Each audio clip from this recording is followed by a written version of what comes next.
नमस्कार, स्वागत आप करें न्यूज 24 पर। मैं हूं प्रिंस। हरियाणा प्रदेश के अंदर एक बार फिर चुनावी माहौल बनता हुआ नजर आ रहा है। 2024 में जहां लोकसभा और विधानसभा के चुनाव हुए, तो वहीं 2022 में पंचायती राज चुनाव हरियाणा प्रदेश में संपन्न हुए थे। लेकिन अब कार्यकाल पूरा होने से पहले ही हरियाणा प्रदेश में एक बार फिर पंचायती राज चुनाव होने जा रहे हैं, जिसको लेकर राज्य निर्वाचन आयोग के द्वारा तैयारियां भी शुरू कर दी गई हैं और कहा जा रहा है कि 13 मई तक मतदाता सूची भी तैयार हो जाएगी और उसके बाद चुनाव की तारीखें भी बता दी जाएंगी। आखिर पूरा मामला क्या है, क्यों जो है कार्यकाल पूरा होने से पहले ही पंचायती राज चुनाव फिर हरियाणा प्रदेश में होने जा रहे हैं, इस मामले पर विस्तार से चर्चा करते हैं। आपको बता दें कि हरियाणा प्रदेश में फिलहाल पंचायती राज संस्थान के 821 पद खाली पड़े हैं, रिक्त पड़े हैं। हालांकि चुनाव के दौरान वो भर गए थे, उनके ऊपर प्रतिनिधि चुन लिए गए थे, लेकिन किसी भी कारणवश से वो पद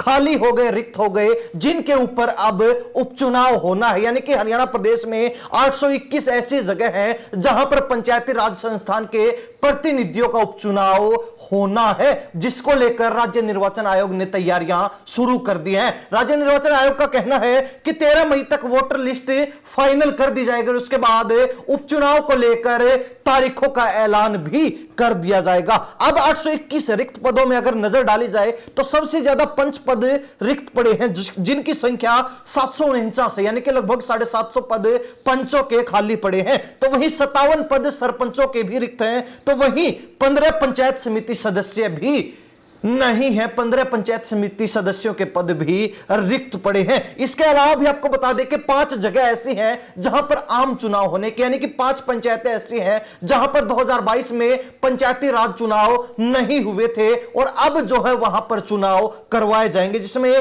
पहले नंबर पर बाढ़ आता है, जिसको नगर पालिका का दर्जा दिया गया, लेकिन ग्रामीणों ने विरोध किया, जिसके चलते इसको वापस से ग्राम पंचायत का दर्जा दे दिया गया और अब जो है यहां पर चुनाव होने जा रहे हैं। दूसरी ग्राम पंचायत है हंसावास, इसके बाद बादली, और बादली में भी ठीक बाढ़ जैसे ही हालात थे, जिसके बाद वहां पर वोटिंग हुई कि कितने लोग नगर पालिका के पक्ष में हैं और कितने लोग पंचायत के पक्ष में हैं। तो ऐसे में पंचायत पक्ष का पलड़ा भारी रहा और जिसके चलते बादली को एक बार फिर ग्राम पंचायत का दर्जा दे दिया गया और अब वहां पर भी चुनाव होने हैं। फैजाबाद में भी चुनाव होने हैं, तो साथ ही मोहम्मदपुर ग्राम पंचायत में भी आम चुनाव होने हैं। ये 5 जगह जहां पर चुनाव नहीं हुए थे और अब जो है वहां पर चुनाव पंचायती राज संस्थान द्वारा करवाए जाएंगे। आपको बता दें कि जिलेवार किस जिले में कितने पद पंचों के रिक्त पड़े हैं। अंबाला के अंदर 36, भिवानी में 46, चरखी दादरी में 31, फतेहाबाद में 43, फरीदाबाद में 8,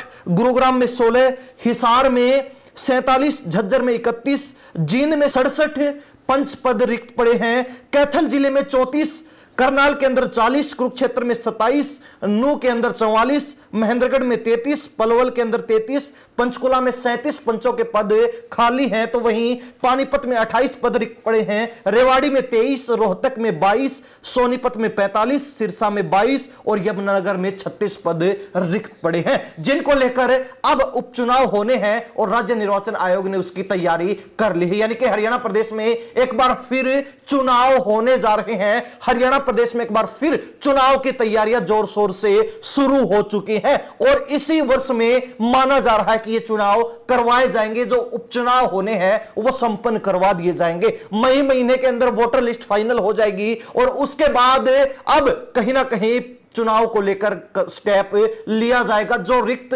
पंचायती राज संस्थान में पद हैं उनको भरने का काम किया जाएगा। हरियाणा प्रदेश की जनता इस मामले को लेकर क्या राय रखती है, कमेंट के माध्यम से जरूर लिख दीजिए। इन्हीं सब बातों के साथ मैं प्रिंस लांबा, हरियाणा न्यूज 24। नमस्कार, जय हिंद।